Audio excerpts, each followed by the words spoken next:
Oy, para naman sa ating pabaong pampag-good night, may uso na naman challenge sa TikTok. Parang every na to, lang. Oo. Nag-real talk ang mga kumakasa dyan.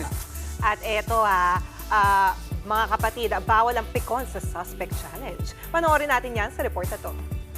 Suspect pandak. Real talk kung real talk. Suspect, patangkad sa picture, malit sa personal. Ay, hala sige, kuya, bumawi ka.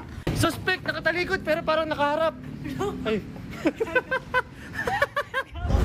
Pikon talo sa Suspect Challenge na ito. Magjowa o magbabarkada, nagpapartagulan. Suspect, pinapatunayan na nakamove on na siya. Yare!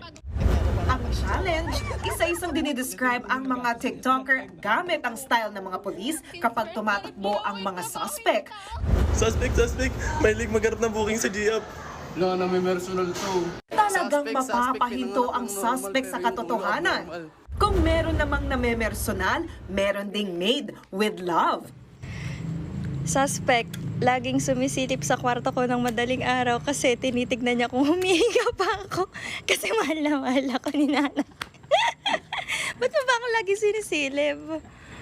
Tinitingnan ko kung humihinga ka pa.